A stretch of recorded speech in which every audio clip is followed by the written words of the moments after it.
NHI accountant की preparation करो जिसमें कुल मिला के 42 सेट हैं और सबसे इंपॉर्टेंट फॉर्म भरने की लास्ट डेट 15 दिसंबर तक है। नहीं फिल किया तो डेफिनेटली जाके फिल कर लेना। कुल मिला के 4 दिन बचे हैं आपके पास फॉर्म के लिए। सबसे इंपॉर्टेंट वैसे बच्चे जो सीए इंटर या सीए में इंटर पास आउट हो चुके हैं उनके लिए गोल्डन अपॉर्चुनिटी। और सबसे इंपॉर्टेंट मैं हर बार बोलता हूं आपको, किसी भी एग्जाम की प्रिपरेशन कर रहे हो, किसी भी एग्जाम में सक्सेस चाहिए तो सबसे पहले पीवाईक्यू को कवर करो। और एनएचआई ने बहुत ज्यादा अकाउंटेंट की एग्जाम नहीं ली है तो बहुत ज्यादा पीवाईक्यू में इसका हमारे पास नहीं है। लेकिन भारत में बहुत सारे पीएसयू सेक्टर हैं ऑलरेडी जो अकाउंट ऑफिसर अकाउंटेंट ये एग्जाम्स कंडक्ट कराते हैं। तो उन सब की पीएसयूज की पीवाईक्यू सीरीज मैं आपके साथ कनेक्ट कर रहा हूं जो कि आपके लिए बहुत इंपॉर्टेंट है। कब कब होने वाले हैं? ट्यूसडे, थर्सडे और सैटरडे को। कितने बजे? सुबह 7:45 में। So don't be forget. Channel subscribe नहीं किया तो सब्सक्राइब कर लो और टाइम पर कनेक्ट होना डेफिनेटली बिल्कुल भी ना भूले। चलिए शुरू करते हैं। एंड फर्स्ट ऑफ ऑल सभी लोगों को राधे राधे। और सिलेक्शन चाहिए बॉस तो ये तो करना ही पड़ेगा आपको, याद रखिए ये बात। ठीक है। एंड मोस्ट इंपॉर्टेंट आपको भी पता है कि ये जो क्लासेस की होती है उसकी जो पीडीएफ है वो मैं टेलीग्राम ग्रुप पर डाल देता हूं। तो जिनको चाहिए टेलीग्राम ग्रुप पर डायरेक्टली जाकर ले लो। और कंप्लीट क्लासेस एनएचआई की ऑलरेडी आ चुकी है लक्ष्य अकेडमी ऐप पर, डेफिनेटली जाकर डाउनलोड कर लीजिए। आप सबके लिए गुड न्यूज है। बहुत सारे बच्चों ने कमेंट किया था कि सर थोड़ी सी डिस्काउंट्स और बढ़ा दो, थोड़ी सी सर कंसेक्शन और दे दो। तो आप लोगों के लिए स्पेशल मौका, 2 डे स्पेशल ऑफर स्टार्ट हुई है। जी हाँ, 2 दिनों के लिए स्पेशल क्रेजी डील्स हम लोगों ने स्टार्ट की है आप लोगों के लिए, जिसमें सबसे इंपॉर्टेंट फ्लैट 50% का डिस्काउंट तो है ही, उसके अलावा 1500 का डिस्काउंट मिल रहा है। अभी तक में 1000 का डिस्काउंट था लेकिन अब 1500 का डिस्काउंट मिलेगा। लेकिन ये सिर्फ 2 दिन के लिए। कौन कौन से दिन है सर? एक तो 11 तारीख और एक 12 तारीख, यानी कि आज मिलेगी और कल मिलेगी। कल रात 12 बजे तक ये ऑफर अवेलेबल रहेगा। कूपन कोड आपको क्रेजी यूज करना है। ये कूपन कोड जैसे ही यूज करोगे जो जो 4000 की कोर्स है ना वो घट करके सिर्फ और सिर्फ 2499 में हो जाएगी। तो जिनको भी चाहिए जाकर के डेफिनेटली इसको इनरोल कर लेना है क्योंकि डोंट बी मिस आउट। ठीक है ना। पूरी की पूरी कंप्लीट बैच ये कवर होने वाली है। तो नहीं जाके ज्वाइन किया फटाफट जाके ज्वाइन कर लो। सिर्फ 2 दिनों का ऑफर है। 2 दिन के बाद ये ऑफर जो है वो खत्म हो जाएगी। सो भूलना नहीं है। ठीक है ना। चलिए शुरू करते हैं सेशंस को। पहला क्वेश्चन आप लोगों के सामने। एफएम के क्वेश्चंस बहुत सारे देखने को मिल सकते हैं आपके एग्जाम में क्योंकि एफएम बहुत ज्यादा इंपॉर्टेंट रखता है हमारे एग्जाम का। Degree of finance leverage of a business indicate. Degree of finance leverage क्या है? अच्छा, सबसे पहले समझते हैं ये लिवरेज होता क्या चाहिए। लिवरेज बेसिकली जब आप लोन लेते हैं या फिर आप डेट लेते हैं, इस डेट को लेने में जो कॉस्ट आता है, कॉस्ट या फिर आप इसको इंटरेस्ट बोल सकते हैं, ये जो क्रिएट होता है इसको पे करने की क्षमता या फिर जितना जो कॉस्ट जनरेट हुआ, दिस इज कॉल्ड लिवरेज। यानी कितना आपकी उधार लेने की क्षमता है, कितना आप पे कर सकते हैं, कितनी चीजें कर सकते हैं। लिवरेज बेसिकली हम लोग 2 पार्ट्स में बांटते हैं, एक ऑपरेटिंग लिवरेज, दूसरा फाइनेंस लिवरेज। ऑपरेटिंग लिवरेज जो हमारे व्यवसाय में डे टू डे ऑपरेशन होता है या फिर अपने दिनचर्या वाली काम के लिए लिया जाता है। फाइनेंस लिवरेज बिजनेस को स्टेबिलिटी और लॉन्ग ग्रोथ देने के लिए बनाया जाता है। तो क्वेश्चन ये है कि फाइनेंशियल लिवरेज बिजनेस में कहां आता है? टोटल रिस्क में आता है, ऑपरेटिंग में आता है, फाइनेंस रिस्क में आता है, या इनमें से कोई नहीं आता है? ऑपरेटिंग लिवरेज में आएगा, इसमें आएगा नहीं। Total leverage is the part of the operating plus finance. तो भैया ये भी नहीं होगा तो बच गया क्या? Financial risk. ये फाइनेंशियल रिस्क को दिखलाता है। पहला क्वेश्चन आसान है, वो इजी इजी क्वेश्चन भी एग्जाम में है और डिफिकल्ट डिफिकल्ट भी है। तो बस दोनों आपको ध्यान में रखना है। ठीक है ना। Next, which of the following is a probability ratio. इनमें से कौन सा प्रॉफिटेबिलिटी, सॉरी, इनमें से कौन सा प्रॉफिटेबिलिटी रेशियो है? अगर हम रेशियो एनालिसिस पढ़ते हैं तो रेशियो एनालिसिस में हमें बहुत सारी चीजें पढ़नी होती है। ठीक है ना। जिसमें एक है हमारा, कुल मिलाकर 4 रेशियोज है जिसमें कुल मिलाकर जो पहला है वो है प्रॉफिटेबिलिटी। प्रॉफिटेबिलिटी क्या है? व्यवसाय में बहुत सारे तरह के प्रॉफिट्स हैं। ग्रॉस प्रॉफिट है, ठीक है ना। आप बोल सकते हैं कि नेट प्रॉफिट है, ठीक है ना। और क्या बोलते हैं, ऑपरेटिंग प्रॉफिट है, नॉन ऑपरेटिंग प्रॉफिट है। तो इस तरह से बहुत सारे। अल्टीमेटली बताता क्या है, हमने अपने व्यवसाय में किस तरह का परफॉर्मेंस किया है उसको जांचने के लिए प्रॉफिटेबिलिटी रेशियो बनाई गई है। तो इनमें से कौन सा प्रॉफिटेबिलिटी रेशियो है? Proprietary ratio, debt equity ratio और फिक्स एसेट रेशियो, ये तीनों नहीं है। लेकिन हाँ, यहां पर प्राइस अर्निंग है। तो price earning ratio is the part of the profitability ratio. ठीक है। It is the part of profitability ratio. ठीक है। चलिए नेक्स्ट में क्या है? ईबीआईटी है एक 11,20,000। पीबीटी यानी कि प्रॉफिट बिफोर टैक्स है 32,3,20,000। और फिक्स कॉस्ट है 7 लाख। तो ऑपरेटिंग लिवरेज निकालिए। क्या निकालना है सर? हमें ऑपरेटिंग लिवरेज निकालना है। चलो जल्दी से बताओ क्या होगा करेक्ट आंसर। सबसे पहले ऑपरेटिंग लिवरेज का फॉर्मूला, अगर फॉर्मूला पता है तो बहुत आराम से बनेगा। कंट्रीब्यूशन, ऊपर में कंट्रीब्यूशन आएगा, नीचे क्या आएगा? ईबीआईटी। बहुत अच्छे। तो ईबीआईटी तो मेरे पास गिवन है कि 11,20,000 है। ये तो हमें पता ही है कि भैया 11,20,000 है। ये तो हमें बहुत अच्छे से पता ही है। ठीक है, तो ये तो हमें दिख रहा है, राइट। Problem is contribution. तो कंट्रीब्यूशन कैसे निकलता है? हमेशा एक चीज ध्यान रखिए, सेल प्राइस में से अगर आप वेरिएबल कॉस्ट को घटाएंगे तो आएगा हमारा कंट्रीब्यूशन, और जब आप इसमें से फिक्स कॉस्ट को घटाएंगे तो हमारा आएगा ईबीआईटी, यानी कि earning before interest and tax. ठीक है ना। या फिर यहां पर आप बोल सकते हैं जो मार्जिन ऑफ सेफ्टी है वो भी आता है, ब्रेक इवन पॉइंट है वो भी आता है। यहां पर डिपेंडिंग अपॉन है, बहुत सारी चीजें यहां पर आएगी, बहुत सारे नाम से इसको बोल सकते हैं, बट फॉर्मूला यही है। तो ईबीआईटी हमारे पास गिवन है, फिक्स कॉस्ट हमारे पास गिवन है, तो अगर ये दोनों हमारे पास है ही तो क्या ऑपरेटिंग लिवरेज, तो क्या कंट्रीब्यूशन नहीं निकलेगा? एकदम निकल जाएगा। दोनों को जोड़ दीजिए सिंपल सी भाषा में एकदम। ठीक है ना। मतलब ये कंट्रीब्यूशन हमें पता नहीं है, ये जो भी वैल्यूज आया इसमें अगर एड ऑन करेंगे तो मिल जाएगा। तो कंट्रीब्यूशन कैसे निकलेगा हमारा? कितना भाई? EBIT 11,20,000, right. प्लस इसमें फिक्स कॉस्ट कितना है? 7 लाख। दोनों को ऐड ऑन कर दीजिए, 11,7,18,20,000 मिल गया भैया हमें। 18,20,000 हमारा कंट्रीब्यूशन है। बस अब करना कुछ नहीं है, बस फॉर्मूला में पुट कीजिए, ऑपरेटिंग लीवरेज निकाल लीजिए। 18,20,000 बटे में हमारा क्या आ जाएगा? ईबीआईटी जो कि है 11,20,000। फटाफट काट छाट कर लीजिए, एग्जाम में कैलकुलेटर मिलेगा नहीं, बट मैं फिलहाल यूज कर ले रहा हूँ ताकि काम बन जाए। ऐसे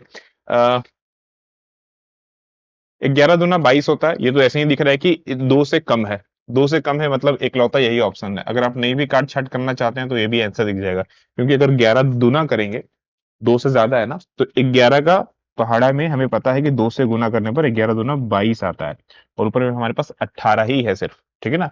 ये 4 0 4 0 अगर आपने काट दिया तो आपको दिख रहा है साफ साफ कि ये डबल तो ऐसे भी नहीं है, डबल नहीं है, मतलब 1.625 होगा अप्रोक्सीमेटली। आप यहां पर भी देख सकते हैं बड़े आराम से। ठीक है ना, समझ में आ गया ये चीज। चलो आगे बढ़ते हैं। विच of the following is not a source of fund? इनमें से कौन सा सोर्स ऑफ फंड नहीं है?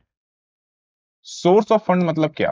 देखो फंड, जब आप फंड फ्लो पढ़ते हैं तो दो चीजें पढ़नी होती हैं, एक सोर्स ऑफ फंड और एक application of fund. Source of fund मतलब जहां से पैसे आ रहे हैं, सोर्स ऑफ फंड मतलब जहां से हमारे पास पैसे आ रहे हैं, और एक हो गया एप्लीकेशन ऑफ फंड, जहां से पैसे जा रहे हैं, फंड्स जा रहे हैं। तो पैसे कहां कहां से आ सकते हैं वो बताओ। अगर आपने शेयर इशू किया, शेयर इशू करोगे तो पब्लिक को शेयर दोगे, बदले में पैसे आएगा, तो यहां से पैसे तो आएंगे। इशू ऑफ डिवेंचर, डिवेंचर दिया बदले में पैसे लिया तो पैसे तो आएंगे। डिक्रीज इन वर्किंग कैपिटल और इंक्रीज इन वर्किंग कैपिटल, अब दोनों को समझते हैं सबसे पहले। वर्किंग कैपिटल का फॉर्मूला क्या होता है हमारा? वर्किंग कैपिटल का फॉर्मूला क्या होता है? Current asset minus current liability. ठीक है, अब ध्यान से समझते हैं। मान लेते हैं अभी ये करंट एसेट हमारे पास 1,000 का है, करंट लायबिलिटी हमारे पास 500 का है, तो यहां पर क्या हो जाएगा? ये हमारे पास 500 रुपए आ गया, राइट। वर्किंग कैपिटल डिक्रीज होना है। वर्किंग कैपिटल डिक्रीज कब होगा? जब हमारे पास करंट एसेट ज्यादा हो जाए। करंट एसेट अगर ज्यादा हो जाए, सॉरी करंट लायबिलिटी ज्यादा हो जाए, तो हमारे पास ये डिक्रीज हो जाएगा। मतलब यहां पर मैं बोल सकता हूं कि करंट एसेट तो 1,000 है, लेकिन ये 700 कर दे, तो यहां पर क्या हो जाएगा? ये 300 आया, तो ये तो डिक्रीज हो गया। अच्छा, लायबिलिटी बढ़ा मतलब, लायबिलिटी बढ़ा का मतलब क्या हुआ? अगर मैं लायबिलिटी बढ़ने की बात कर रहा हूं, इट मीन टू से हमने, जाहिर सी बात है, उधार लिया होगा, लोन लिया, खर्च लिया। इसका मतलब क्या हुआ कि अगेन अगेन इस पॉइंट पर मैं बोल सकता हूं कि हाँ हमारे पास फंड्स आ रहे हैं। इंक्रीज वर्किंग कैपिटल का मतलब, यहां पर मैं मान के चलता हूं कि जो वर्किंग कैपिटल है वो हमारा 1,200 कर दो, करंट एसेट 1,200 कर दो, करंट लायबिलिटी 500 का 500 कर दो, तो ये कितना आ गया? 700। ये 1200 हो गया, मतलब 200 रुपए का करंट एसेट बढ़ गया, मतलब हमने खर्च किया, ठीक है, तब तो हमारा करंट एसेट बढ़ गया। तो इसका मतलब ये एप्लीकेशन ऑफ फंड हो गया, ये तो एप्लीकेशन ऑफ फंड हो गया। सो ऑप्शन नंबर क्या होगा, D, increase in working capital. Clear है ये पॉइंट? चलो बहुत अच्छे, आगे बढ़ते हैं इसके साथ में। Which of the following does not help to increase current ratio, इनमें से कौन सा हेल्प नहीं करेगा करंट रेशियो को इंप्रूव करने में? ठीक है ना, आसान तरीका समझाता हूं, बड़े आराम से ध्यान से देख लो और सीख लो, बड़ी मजा आएगा। करंट रेशियो का फॉर्मूला करंट एसेट बटे में करंट लायबिलिटी, ठीक है ना। इंप्रूव होने के लिए क्या क्या कंडीशंस हो सकते हैं, किन किन पैमानों पर ये इंप्रूव होगा? सबसे पहला, करंट एसेट अगर बढ़ जाए तो। दूसरा, करंट लायबिलिटी अगर घट जाए तो। तीसरा, वन एंड टू बोथ हो सकता है, मतलब ये दोनों एक साथ हो जाए तो भी ये कंडीशंस होगा। चौथा, करंट एसेट बढ़ रहा है और साथ ही साथ में करंट लायबिलिटी भी बढ़ रहा है, लेकिन करंट एसेट ज्यादा बढ़ना चाहिए, तब होगा। पांचवा, करंट एसेट गिर रहा है, as per compare of current liability ज्यादा गिरना चाहिए, तब होगा। तो ये 5 कंडीशन ऐसे हैं जिसमें ये जो करंट रेशियो है वो इंक्रीज होगा। सिर्फ ये 5 ही कंडीशन है, इसके अलावा कोई और कंडीशन नहीं है, ऐसा नहीं कुछ और दिमाग लगा लेना नहीं, इसके अलावा बाकी सारे कंडीशंस पर ये उल्टा असर करेगा, ठीक है ना। अगर इक्वल इंक्रीज भी होता है, करंट रेशियो, करंट एसेट्स भी बढ़ रहा है, करंट लायबिलिटी भी बढ़ रहा है, दोनों बराबर बढ़ रहे हैं, तो भी ये डिक्रीज हो जाएगा, ध्यान रखो, तो भी ये डिक्रीज हो जाएगा। अब चूज करके बताओ इसमें से क्या क्या वो कंडीशंस है जिसमें ये पॉसिबिलिटीज हैं, ठीक ना। Avail a bank overdraft to buy machine, क्या बोला जा रहा है? मशीन खरीदने के लिए बैंक ओवरड्राफ्ट लिया गया। बैंक ओवरड्राफ्ट हमने लिया है मशीन बाई करने के लिए। मशीन करंट एसेट है हमारा, सॉरी मशीन क्या है हमारे पास, फिक्स एसेट है, करंट एसेट नहीं है। हमने बैंक ओवरड्राफ्ट लिया है, क्योंकि मशीन खरीद में लिया है। बैंक ओवरड्राफ्ट डिपेंडिंग अपॉन है कि कितना लंबा हो रहा है कितना नहीं हो रहा है, ठीक ना। तो यहाँ पर क्या है, not the help of increase, इनमें से कौन सा हेल्प नहीं कर रहा है हमारा? तो पहला पॉइंट तो ये दिख रहा है कि भैया करंट एसेट से मतलब नहीं है, लेकिन लायबिलिटी है यहाँ पर। सेल ऑफ इन्वेस्टमेंट, ठीक है ना, टू क्रेडिटर्स, अपने क्रेडिटर्स को बेचा, यानी कि करंट लायबिलिटी यहाँ पर देखो, बैंक ओवरड्राफ्ट जो है वो क्या है, करंट लायबिलिटी है, करंट लायबिलिटी आपका बढ़ रहा है। सेल द इन्वेस्टमेंट, अपने इन्वेस्टमेंट बेचा है, उधार में बेचा है। ये सारे के सारे ऐसे हैं जो फिक्स्ड नेचर के हैं, करंट लायबिलिटी नहीं बोलूंगा मैं, फिक्स नेचर का बोल सकता हूँ। इशू किया हमने डिवेंचर और पे किया क्रेडिटर, अपना क्रेडिटर कम किया, मतलब करंट लायबिलिटी हमने कम किया है, कम किया, करंट लायबिलिटी कम किया तो बढ़ेगा, अच्छा फायदा होगा, ठीक ना। सेल किया इन्वेस्टमेंट और पे किया करंट लायबिलिटी, मैं यहां पर भी डायरेक्टली लिख ही देता हूँ, करंट लायबिलिटी ये भी कम हुआ है, ठीक है ना। इशू किया डिवेंचर और बाई किया स्टॉक, स्टॉक बाई किया, स्टॉक करंट एसेट है हमारा, बढ़ गया, लेकिन डिवेंचर करंट लायबिलिटी नहीं है, तो करंट एसेट तो बढ़ गया हमारा। नॉट यार यहाँ क्वेश्चन में गड़बड़ है। Which the following does not help to increase, ये तो हेल्प कर रहा है इंक्रीज करने में, ये भी हेल्प कर रहा है, ये भी हेल्प कर रहा है, बाय टू अवेलेबल, और यहाँ पर अगर देखा जाए तो करंट लायबिलिटी बढ़ रहा है, ठीक है। ऑप्शन नंबर डी आएगा आंसर, क्योंकि करंट लायबिलिटी यहाँ बढ़ रहा है, बैंक ओवरड्राफ्ट यहाँ पर हमारा बढ़ रहा है, करंट लायबिलिटी यहाँ बढ़ेगा, और मशीन हमारा फिक्स एसेट है, ठीक है। सो ऑप्शन नंबर डी हमारा करेक्ट आंसर होगा। क्लियर है ये चीज, यहाँ समझ लीजिए। इसके आप अपोजिट ले लीजिएगा तो ये करंट जो रेशियो है ना वो गिरना शुरू हो जाएगा, ठीक है। इकलौता डी है जो कि इस चीज को दिखा रहा है। चलिए आगे बढ़ते हैं अगले क्वेश्चन की ओर। Share holders wealth in a firm is reflect to, क्या है जो शेयर होल्डर का वेल्थ है वो फर्म में क्या रिफ्लेक्ट करता है? शेयर होल्डर फंड्स है क्या, अगर सिंपल सी भाषा में बोला जाए, जो शेयर होल्डर फंड्स है क्या हम लोगों का? देखो शेयर होल्डर फंड वो चीज होती है जहां पर आप बोल सकते हैं जो शेयर होल्डर्स की ओवरऑल ग्रोथ को दिखलाता है। ओवरऑल ग्रोथ का मतलब ये बोल सकते हैं प्रॉफिट बढ़ रही है, सेल्स बढ़ रहा है, मार्केट शेयर बढ़ रहा है, अल्टीमेटली बैंक बैलेंस बढ़ रहा है, शेयर की वैल्यूज बढ़ रही है, मतलब सब कुछ प्रॉपर वे में होना चाहिए, आप ये बोल सकते हैं, ठीक है ना। तो वेल्थ का मतलब क्या होगा? The number of people employed in the firm, जो number of people of the employees हैं वो बढ़ जाए या घट जाए, भैया उससे वेल्थ का तो कोई मतलब नहीं आता है। Book value of the firms asset less than the book value of liability. ये तो अच्छी बात है कि आपका एसेट की वैल्यू ज्यादा, ये अच्छी बात है, ये गुड कंडीशन को दिखाता है, बट वेल्थ के लिए तो बिल्कुल भी नहीं है। वेल्थ की बात हो रही है, वेल्थ के लिए नहीं है। Amount of a salary paid its employ, भैया अपनी सैलरी, अपनी इंप्लॉय को सैलरी दे रहे हो, काम करेंगे तो पैसा लेगा ही लेगा। मार्केट प्राइस पर शेयर ऑफ द फर्म, हाँ ये market price of the share, ये वेल्थ को दिखलाता है, ये वेल्थ को दिखलाता है, क्योंकि शेयर की प्राइस कब बढ़ती है? जब धंधा अच्छे से चल रहा हो, प्रॉफिट अच्छे से कमा रहा हो, सेल अच्छे से कर रहा हो और मार्केट का ग्रोथ अच्छा हो रहा हो, है ना। चलिए आगे बढ़ते हैं नेक्स्ट में। The excess of a current asset over current liability is called, current asset ज्यादा है as compare of current liability, क्या बोलते हैं इसको? जल्दी से बताओ, क्या बोलेंगे इसको? अभी कुछ देर पहले फॉर्मूला देखा था हम लोगों ने,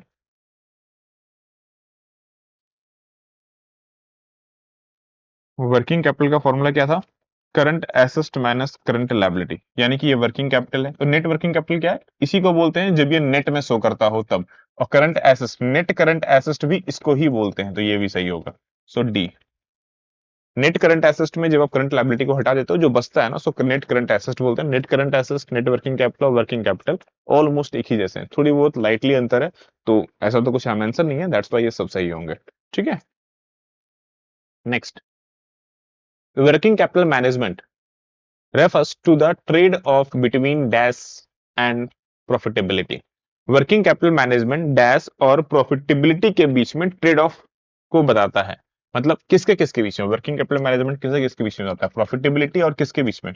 लिक्विडिटी, रिस्क, बोथ, या फिर इनमें से कोई नहीं। क्योंकि वर्किंग, देखो यहां पर से आसान से पहचान सकते हो, वर्किंग कैपिटल है, प्रॉफिटेबिलिटी है, तो क्या आएगा? लिक्विडिटी, रिस्क नहीं आएगा।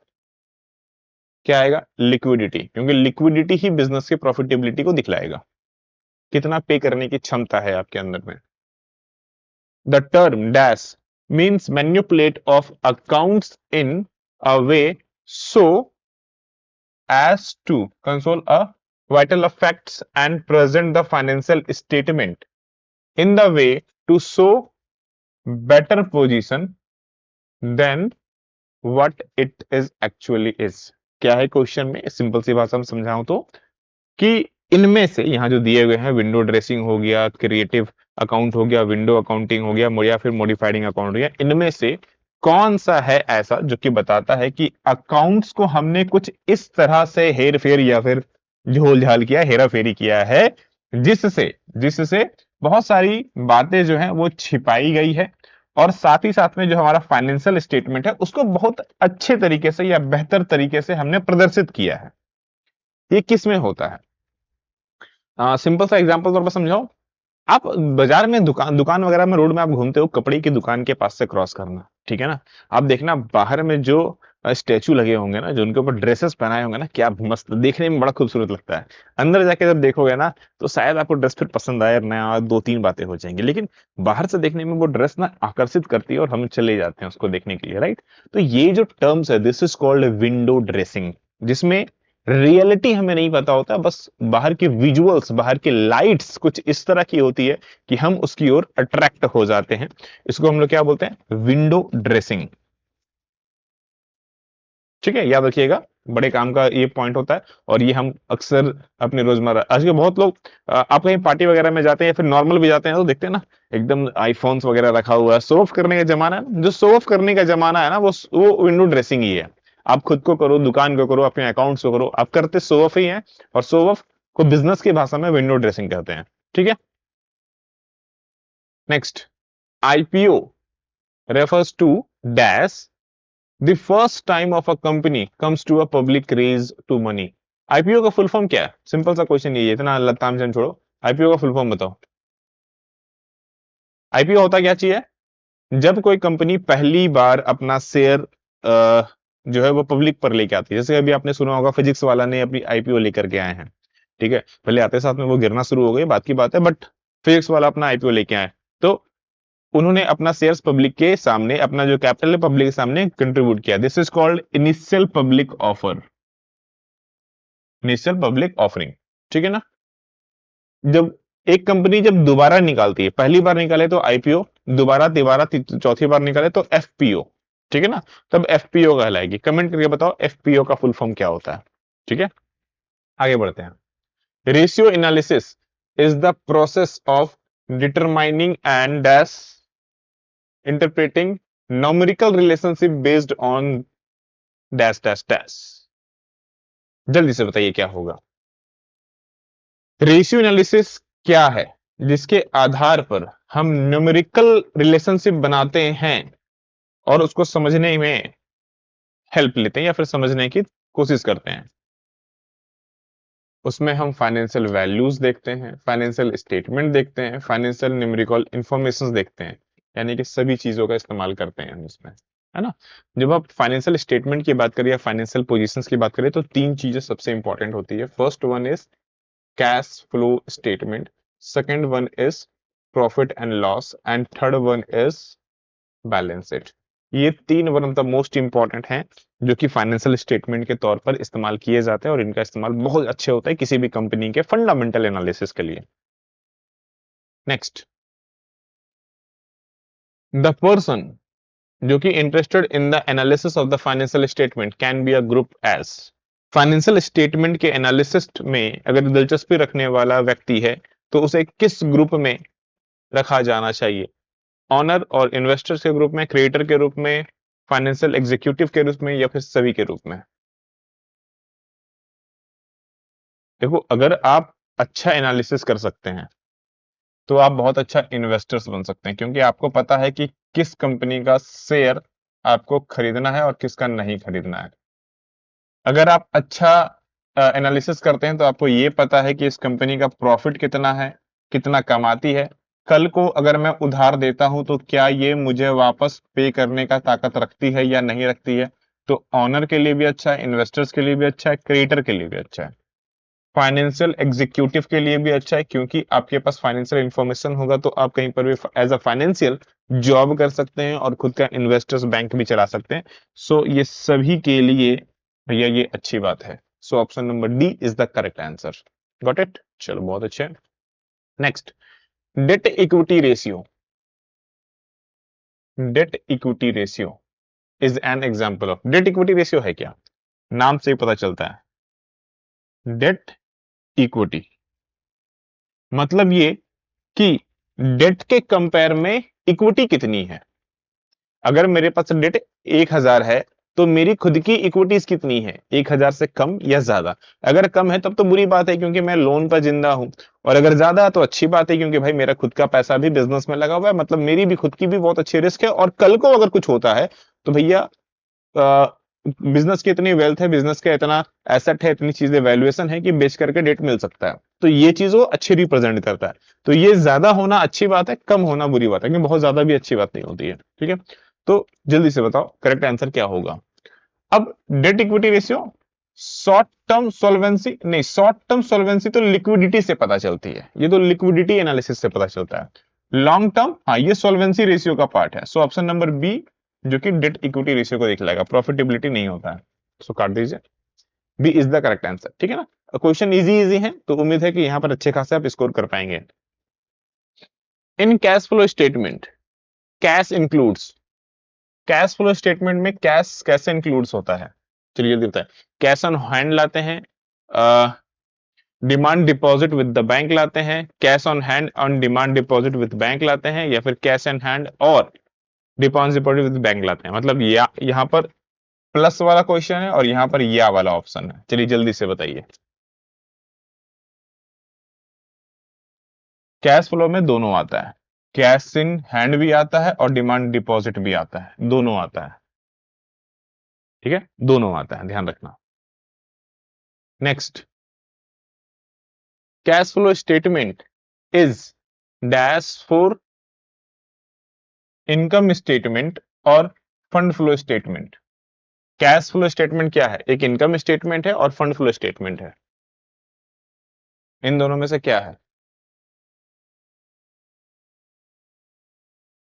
कैश फ्लो स्टेटमेंट एक तरह से कैश के फ्लो को बताता है। कैश फ्लो स्टेटमेंट कितना पैसा बिजनेस में आया और कितना पैसा बिजनेस से गया इसको बताता है। इनकम स्टेटमेंट हमारा क्या बताता है कि पूरे साल के दौरान हमने प्रॉफिट जनरेट किया या लॉस जनरेट किया, ये बताएगा। फंड फ्लो हमारे व्यवसाय में फंड के बहाव को दिखलाएगा, कितना फंड आई और कितना फंड गई। तो तीनों में क्या कुछ रिश्ता दिख रहा है? नहीं भाई, कोई रिश्ता नहीं दिख रहा है, तो नॉट अ सब्स्टिट्यूट। इनमें से कोई विकल्प नहीं है कैश फ्लो का। कैश फ्लो अपने आप में अलग है तीनों के कंपैरिजन में, तीनों अलग अलग है। इनकम स्टेटमेंट का भी इनमें से कुछ नहीं है, कैश फ्लो भी इनमें से कुछ नहीं है, ठीक है ना। हाँ, कैश फ्लो स्टेटमेंट में थोड़ी बहुत अगर हमें लेनी हो, थोड़ी बहुत चीजें, एग्जैक्टली नॉट 100%, बट थोड़ी बहुत कैश बुक यहाँ पर यूज हो सकता है, थोड़ी बहुत, एग्जैक्टली कुछ नहीं हो सकता। कैश फ्लो ही वर्क करता है, ठीक है। चलिए आगे, और आगे बढ़ने से पहले अगेन आप लोगों को अपडेट फिर से बता दूं कि boss, crazy deal already going on है, तो जिन्होंने नहीं ज्वाइन किया है जाकर के ज्वाइन कर लेना। आज इसके कल तक इसकी लास्ट डेट होने वाली है, 11 और 12 दिसंबर, 2 दिनों का स्पेशल ऑफर है। कितने डिस्काउंट्स मिल रहे हैं? 1500 का स्पेशल डिस्काउंट्स अभी आपको मिल रहा है। कूपन कोड आपको क्रेजी यूज करना है, ठीक है ना। सिर्फ 2 दिनों का ऑफर है। 2499 पूरी कंप्लीट बैच आपको मिल जाने वाली है, जिसमें आपका कॉमर्स तो कवर होगा ही होगा, इसमें तो आपका कॉमर्स तो कवर है ही, प्लस प्लस जो नन कॉमर्स वाला पार्ट है ना, जो नन कॉमर्स वाला पार्ट है वो भी कवर होने वाला है। मतलब पूरी की पूरी जो सिलेबस है वो कवर होने वाली है। 120 नंबर का जो आपका एग्जाम होने वाला है वो पूरा का पूरा इसमें कवर होगा, कोई भी छूटेगा नहीं। तो डोंट बी मिस आउट। नहीं ज्वाइन किया तो फटाफट जाकर ज्वाइन करो। सबसे अच्छी बात पता है क्या इसमें? इसमें हम आपको फुल मॉक भी देने वाले हैं। जैसे ही सिलेबस कंप्लीट होगा ना, फुल मॉक टेस्ट भी देंगे। नोट्स तो खैर है ही, इसमें तो कोई शक नहीं है, डाउनलोड करके प्रिंट आउट कर सकते हो। और वीडियो लेक्चर्स हैं, लाइव रिकॉर्डिंग दोनों है, ठीक है ना। तो जिन्होंने नहीं ज्वाइन किया है कर लेना। चलो आगे बढ़ते हैं अगले क्वेश्चन की ओर। फंड फ्लो स्टेटमेंट जो कि रिवील्स करता है in the change in between two balance sheet dates. Fund flow statement दो बैलेंस शीट के तारीखों में क्या बदलाव को दिखलाता है, क्या रिवील करता है? Working capital, internal capital, share capital, या फिर बोथ ए एंड सी? जल्दी से बताओ। जब भी ऐसा हो, बोथ तो जरूरी नहीं कि बोथ सही होगा भैया। वर्किंग कैपिटल को दिखलाएगा फंड फ्लो। फंड फ्लो इसी के लिए जाना जाता है, वर्किंग कैपिटल के लिए स्पेशली है ये, ठीक है ना। डजेंट मीन कि भैया ये भी शो कर देगा और ये भी शो कर देगा। ऐसा गलती भी मत करना, ठीक है ना। चलो आगे बढ़ते हैं। The financial analyst net working capital means. Net working capital किससे काम करेगा? कुछ देर पहले भी डिस्कस किया हमने इसको, कुछ देर पहले हमने डिस्कस किया था इसको फॉर्मूला के साथ में, जहां पर हमने देखा था current asset minus current liability, discuss किया था अभी जस्ट, ठीक है। देखो, ये आपका अगर मैं बात करूं तो ये हम लोगों का जो ईएमआरएस है ना, ईएमआरएस में अकाउंटेंट की पोस्ट में ये क्वेश्चन पूछा गया था। ये जितने भी अभी आपके सामने देख रहे हो, ये सारे के सारे ईएमआरएस से पूछे गए। तो क्वेश्चंस के लेवल थोड़े से इजी मिल रहे हैं, क्योंकि ये सिंपली ग्रेजुएट लेवल पर है, सीएमए इंटर लेवल पर नहीं रहा है। तो कुछ कुछ क्वेश्चंस आपको इजी भी दिखेंगे किसी किसी सेक्टर के, किसी किसी के आपको टफ भी दिखेंगे, इसलिए थोड़ा बहुत आपको ऊपर नीचे मिल सकता है, so don't worry. But in सबसे तो हाई रहेगा, इतना मैं क्लियरली बता दूं आपको। कुछ कुछ क्वेश्चंस हैं डेफिनेटली अच्छे। The term optimum capital structure, जो कि इंप्लाई करता है that a combination of external equity and internal equity eight विच, यानी कि जब आप इष्टतम पूंजी संरचना की बात करते हैं तो इसका तात्पर्य यह हुआ कि जो बाहरी इक्विटी है और जो आंतरिक इक्विटी है, दोनों का संयोजन इस प्रकार हो कि क्या होना चाहिए, क्या होना चाहिए, जल्दी से बताओ। देखो, कैपिटल स्ट्रक्चर में एक कॉमन सी चीज है।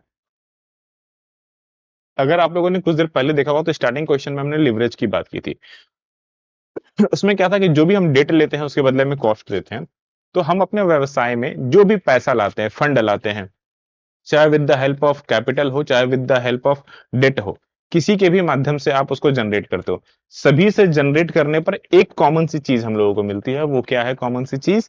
कि भैया बदले में हमें कॉस्ट देना पड़ता है। अब बोलोगे सर वो कैसे? अगर आपने इक्विटीज लिया, इक्विटी छोड़ो मैं शेयर लिखता हूं, ठीक है।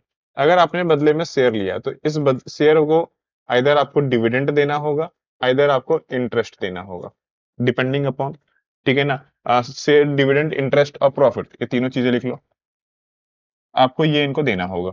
देना होगा। अब अगर आपने शेयर के जगह पर डेट लिया है तो इस डेट को आपको इंटरेस्ट देना होगा जो कि फिक्स इंटरेस्ट होगा, तो बदले में तो देना पड़ता है ना। शेयर में डिविडेंड, इंटरेस्ट, प्रॉफिट तीनों में कुछ भी हो सकता है, इधर तीनों हो सकता है, ठीक है ना। और डेट में इंटरेस्ट देना पड़ता है, मतलब देना तो पड़ता है। तो ज्यादा अच्छा कब होगा कि ये जो चीजें आप पे कर रहे हो, दिस इज कॉल्ड कॉस्ट, ये कम से कम हो। तो overall cost of capital is minimum. जो कॉस्ट ऑफ कैपिटल है वो सबसे कम जितना होगा उतना मेरे लिए अच्छा होगा, ठीक है। क्लियर, ये चीज समझ में आ गया। चलिए आगे बढ़ते हैं। Net income approach to capital structure decision was proposed by, किसने नेट इनकम अप्रोच दिया था? एनआई अप्रोच किसने दिया था?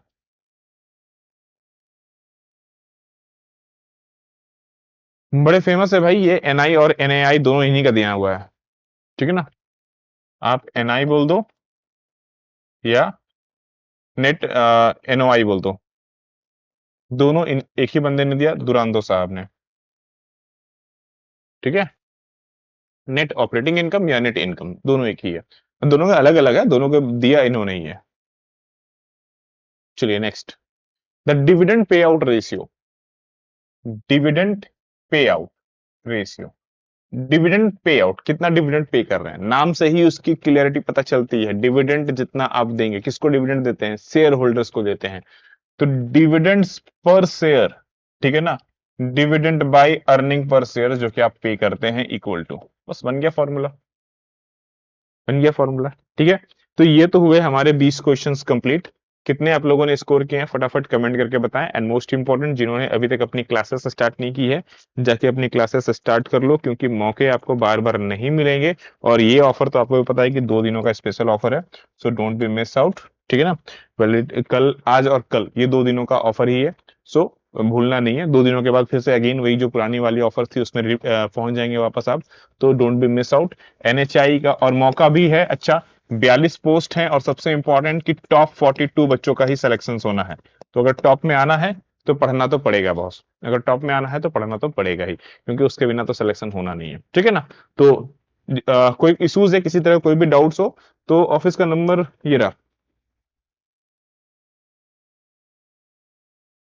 ऑफिस का नंबर हमने दिया हुआ है आपको, आप सिंपली उसमें व्हाट्सअप करके अपनी जो भी क्वारीज है आप दूर कर सकते हो, ठीक है। चलिए मिलता हूं फिर नेक्स्ट सेशन में, प्रॉपर स्टडी कीजिए। आप सभी लोगों को राधे राधे।